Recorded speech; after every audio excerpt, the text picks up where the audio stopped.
잘 교육하기 위해서는 당근과 채찍을 함께 주어야 한다라고 말을 합니다. 만약 말이 주인의 말에 순종했을 때는 말이 좋아하는 당근을 줍니다. 그러면 말은 바로 주인의 말에 계속해서 순종하게 됩니다. 그런데 말이 주인의 말에 순종하지 않았을 때는 그 말의 행동을 멈추게 하기 위하여 채찍을 들게 됩니다. 그런데 말뿐만이 아니라 사람들도 마찬가지입니다. 그래서 학교에서는 당근과 채찍을 제공합니다. 만약에 학생들이 착한 일을, 좋은 일을 했을 경우에는 당근에 해당하는 여러 가지 상을 베풉니다.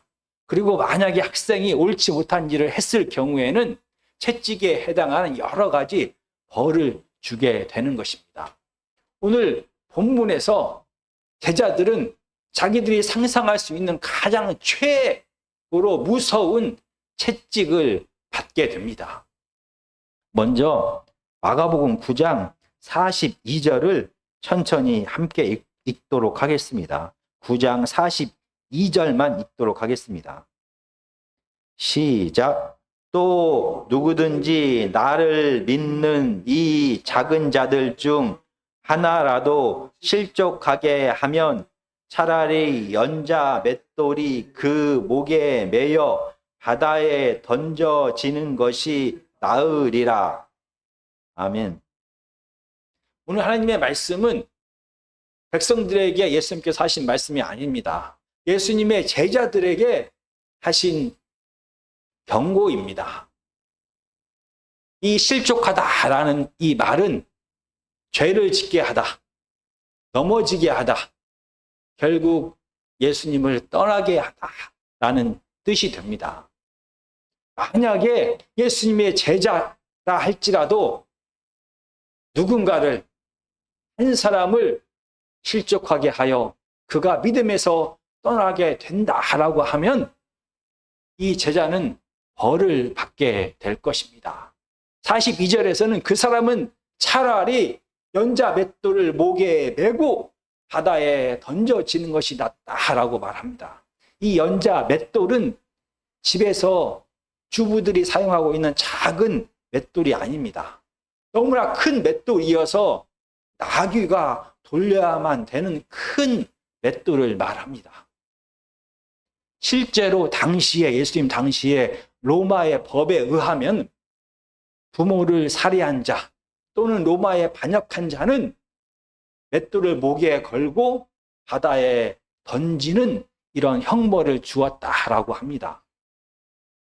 그런데 당시에 유대인들은 이 바다에서 죽는다라는 이 말의 의미를 더 크게 느끼고 크게 생각을 했습니다.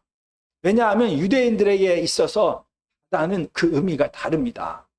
구약에서 하나님께서 창조하시기 전의 상태를 바다라고 말합니다. 그래서 바다는 혼란과 무질서의 상태로 마귀가 지배하는 영역이다라고 생각을 했습니다. 그래서 유대인들에게 바다에 빠져서 죽는다라는 것은 단순히 그의 육체가 죽는 것을 뛰어넘어서 돌이킬 수도 회복할 수도 없는 영원한 심판을 받았다라는 의미가 되는 것입니다.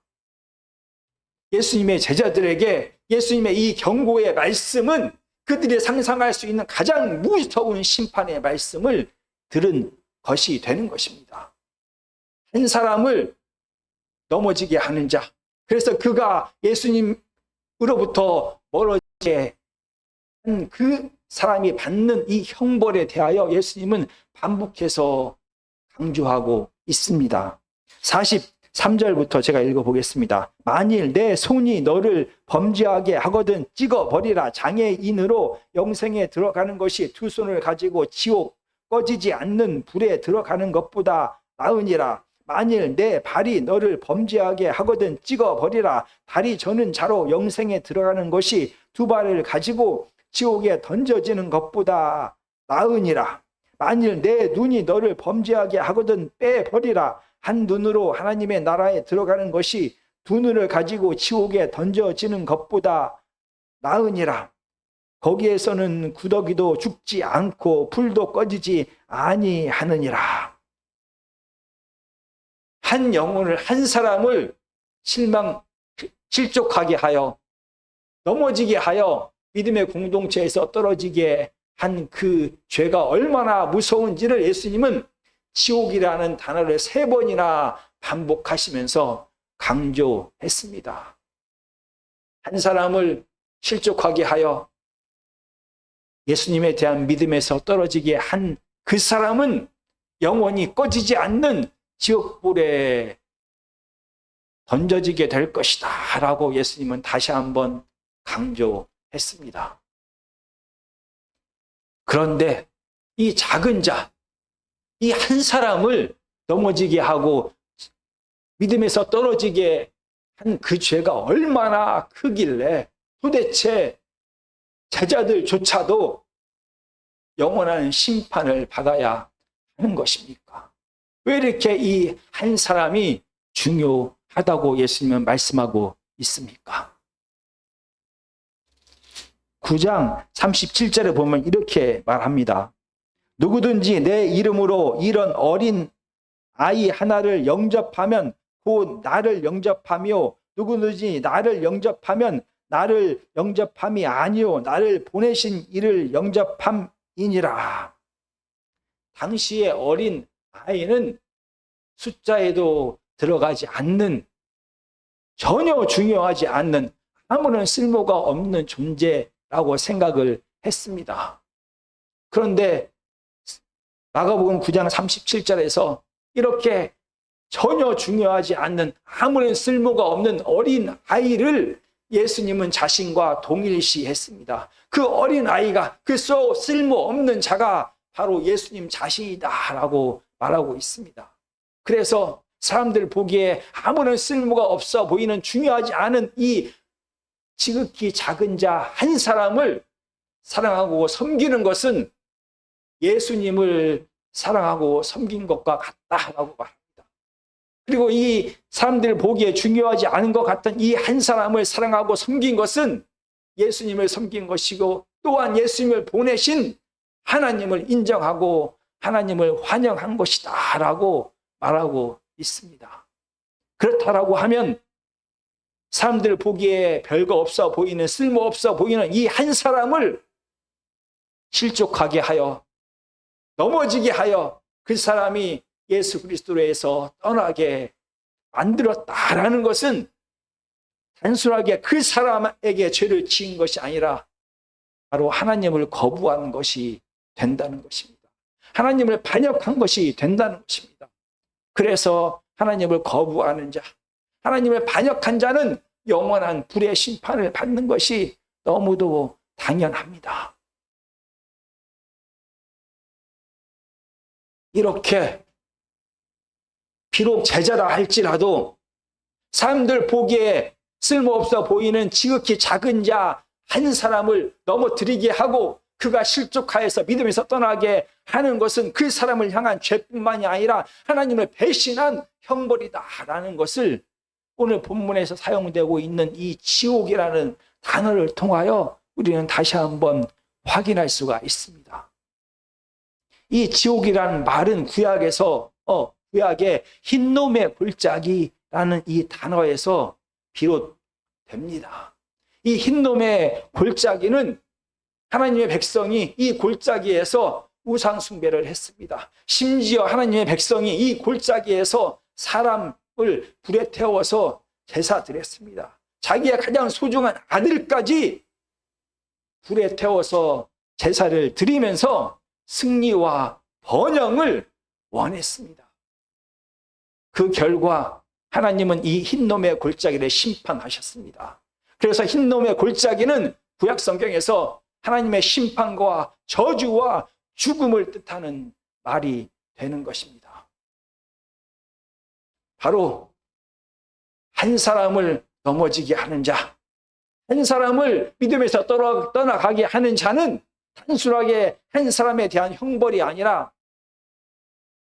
그 사람은 지옥불에 떨어질 형벌을 받게 된다라고 말하고 있습니다. 왜냐하면 그 사람은, 이 제자는 그가 비록 제자일지라도 한 사람을 넘어지게 한 죄는 바로 하나님을 향한 죄이고 하나님을 거역한 우상숭배이고 하나님을 반역한 죄가 되기 때문입니다. 그래서 오늘 본문에서는 한 사람을 넘어지게 하는 것이 얼마나 무서운 죄인지를, 한 사람을 넘어지게 하는 것은 단순한 그 사람을 향한 죄가 아니라 그 사람을 지으신, 그 사람을 보내신 예수 그리스도와 하나님을 향한 반역의 죄라는 것을 강조하고 있습니다. 그래서 영원한 심판을 받게 될 것을 예수님은 경고하고 있습니다. 그러면 어떻게 해야 할까요? 오늘 본문에서는 이런 제자들을 향하여 예수님께서 말씀하십니다. 만약에 내 손이 한 사람을 넘어지게 하거든 손을 제거하라. 만약 내 발이 한 사람을 하나님의 믿음의 삶에서 멀어지게 하거든 그 발을 베어버리라. 만약 제자들의 말과 행동뿐만이 아니라 그들의 시선을 통하여, 그들의 표정을 통하여 한 사람의 상처를 주어서 그가 하나님으로부터 멀어졌다라고 하면 그 눈을 빼어버리라 라고 예수님은 말씀하고 있습니다. 아무리 한 사람이 소중해도 어떻게 우리가 손을 자르고 발을 자르고 눈을 뺄 수가 있습니까? 예수님은 직접적으로 손을 자르고 발을 자르고 눈을 빼라 라고 말씀하시는 것이 아닙니다. 그 정도로 이 한 사람이 상처받는 것이, 이 한 사람이 믿음에서 벗어나는 것이 얼마나 큰 죄인지를 다시 한번 말씀하고 있는 것입니다. 그래서 절대로 우리의 말과 행동과 우리의 표정과 시선을 통하여서라도 한 사람에게 상처를 주어서는 안 된다라는 것을 강조하고 있습니다. 그런데 정말 우리가 우리의 손을 베어버릴 정도로, 우리의 발을 제거할 정도로, 우리의 눈을 빼어버릴 정도로 그런 강력한 의지와 결단을 한다라고 하면 우리의 마음이 변하여 무시해도 좋을 것만 같은 그 한 사람을 왕이신 예수님처럼 대할 수가 있는 것입니까?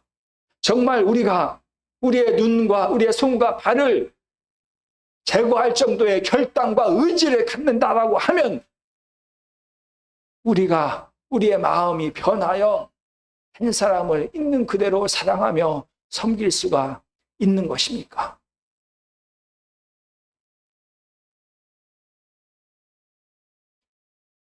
정말로 우리의 의지가 우리 속에 있는 이 마음을 변화시킬 수가 있을까요? 그렇다고 하면 오늘 제자들이 가졌던 이 작은 자들을 향한 마음이 무엇입니까? 이 마음이 무엇인지를 알아야 우리의 결단과 의지를 통하여 이 마음을 우리가 변화시킬 수가 있는 것입니다. 이 마음이 무엇입니까? 이 마음을 알기 위하여 먼저 이 작은 자가 누구인지를 살펴보겠습니다. 같은 사건을 기록하고 있는 마태복음에서 이 작은 자는 어린 아이와 같은 자다라고 말합니다. 마태복음에서 어린 아이는 힘이 없는 자를 뜻합니다. 우리의 지식이, 우리의 경험이, 우리의 지위가, 우리의 재물이, 우리의 건강이, 우리의 아름다움이 힘이 됩니다.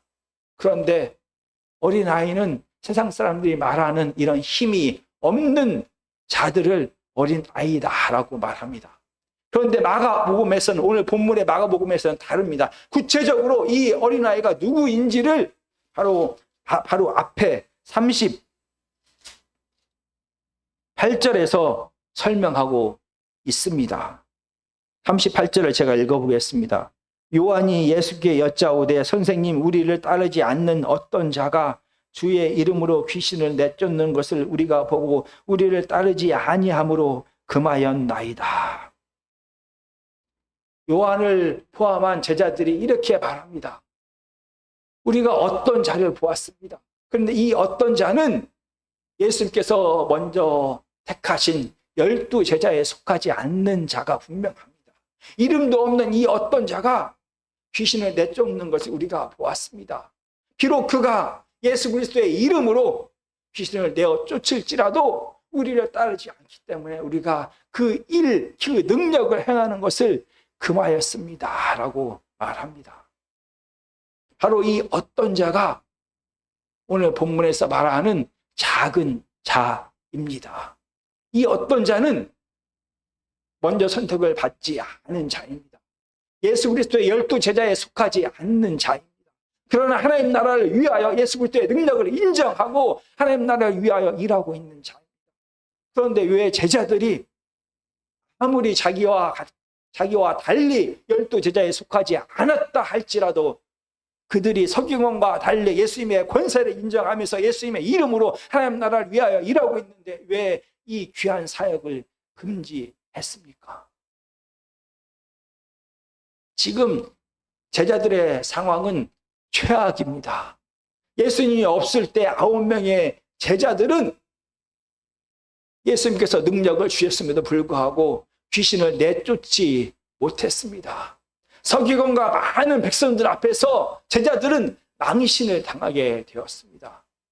그런데 제자들이 행하지도 못했던, 행할 수 없었던 귀신을 쫓는 그 사역을 12 제자에 속하지도 않는 이름도 없는 누군가가 행하고 있었습니다. 그 현장에서 아마 제자들은 많은 사람들의 시선을 보았습니다. 마치 자기들이 능력을 행할 때처럼 많은 이스라엘 백성들은 이 능력 행하는 자를 주목하여 보기 시작합니다. 그래서 제자들은 이 어떤 자가 비록 하나님의 나라를 위하여 일하고 있을지라도 그 일을 금지했습니다.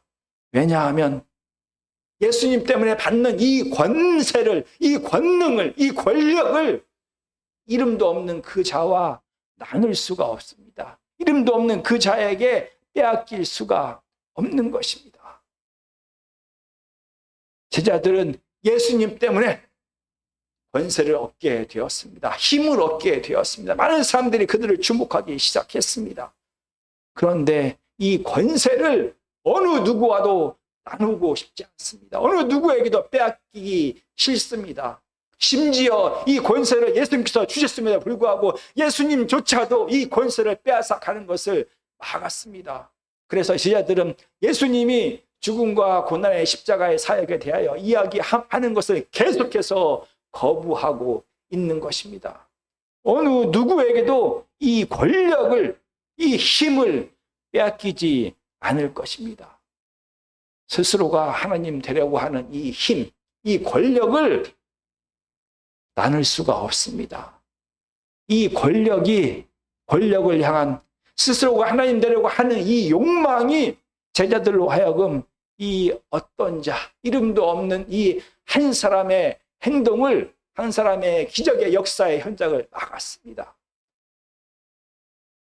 바로 흰놈의 골짜기에서 하나님을 우상처럼 섬겨서라도, 하나님의 능력을 이용해서라도, 심지어 자기의 사랑하는 아들을 불태워 바쳐서라도 승리하고자 하는, 번영하고자 하는 그 욕망 가득한 그 마음이, 스스로가 하나님 되고 싶은 그 마음이 제자들의 마음입니다. 스스로가 하나님 되어서 그 힘을 내가 원하는 곳에 사용하고 싶은 그 마음이 한 영혼을 넘어지게 하고 한 사람을 믿음에서 떨어지게 한 것입니다.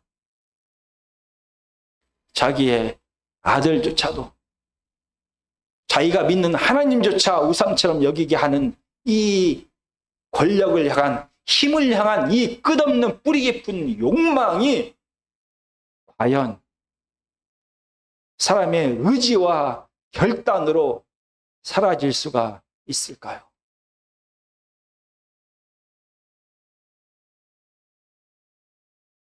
내가 내 손을 제거하는, 내 발을 제거하는, 내 눈을 제거하는 것 같은 이런 강한 의지를 가지고 산다 할지라도 뿌리 깊이 박혀있는 내가 하나님 되고 싶은 마음, 그래서 이 힘을 절대 빼앗기고 싶지 않은 이 마음을 사라지게 할 수 있을까요? 오늘 본문에서 예수님께서는 제자는 다스리는 자가 아니라 모든 사람을 섬기는 종이다라고 말하고 있습니다. 이런 배경에서 오늘 본문이 쓰여졌습니다.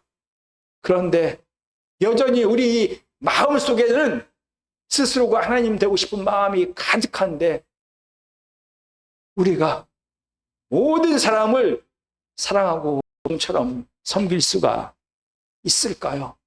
많은 사람들 가운데 특별히 나만, 우리만 하나님의 선택을 받았다라는 교만이 가득한데 우리가 우리 눈에 보기에 별 볼 일 없어 보이는 지극히 작은 자를 예수님처럼 여기고 그를 사랑할 수가 있을까요?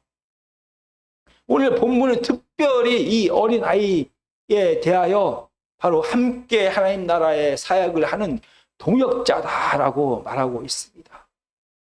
많은 같은 일을 하는 동역자 중에서 특별히 나만 하나님의 선택을 받았다라는 이 교만한 마음이 가득한 우리인데 우리가 정말로 우리의 의지로, 우리의 결단으로 이 스스로가 하나님 되고 싶은 마음을 바꿀 수가 있습니까?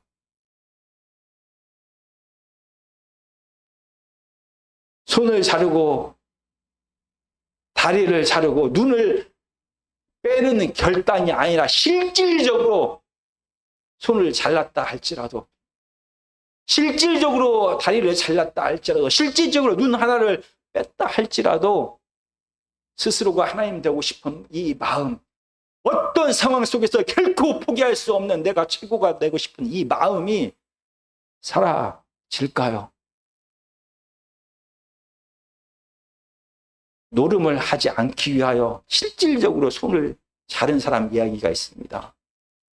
그런데 그 사람은 발가락으로 노름을 했다라고 합니다. 뿌리 깊이 박혀있는 이 죄된 마음, 어떤 상황 속에서도 내가 하나님처럼 내 마음대로 모든 것을 하고 싶은 이 자기 중심적인 이 욕심이 우리의 결단으로 사라질 수가 있을까요? 아무리 많은 팔과 다리와 손가락과 눈을 다 제거해 버린다 할지라도 여전히 뿌리 깊은 이 죄성은, 이 뿌리 깊은 스스로 하나님 되고 싶은 마음은 사라지지 않을 것입니다. 오늘 본문은 우리로 하여금 다시 한번 우리의 마음이 어떠한지를 살펴보게 합니다. 우리는 언제쯤이면 우리 보기에 별 볼 일 없어 보이는 함께 사역하는 동역자를 작은 예수님으로 인정할 수가 있을까? 언제쯤이면 우리는 함께 사역을 하는, 우리가 보기에 별 볼 일 없어 보이는 동역자를 하나님의 같은 일을 하는 자로 인정할 수가 있을까요? 우리의 마음속에 있는 이 시기와 질투와 온 세상을 내가 지배하고 싶은 이 마음은 우리의 손을, 우리의 눈을, 우리의 발을 아무리 잘라도 결코 사라지지 않을 것입니다. 결국 우리에게는, 우리의 의지로는, 우리의 결단으로는, 우리의 경험으로는 사람의 어떤 것으로도 이 죄된 마음은 사라지지 않을 것입니다. 우리는 다시 한번 이 죄된 마음을 가지고, 이 썩어질 육체를 가지고, 이 교만한 마음을 가지고 하나님 앞에 나아가야 하는 것입니다. 지금은 다시 한번 하나님 앞에 나아갈 때입니다.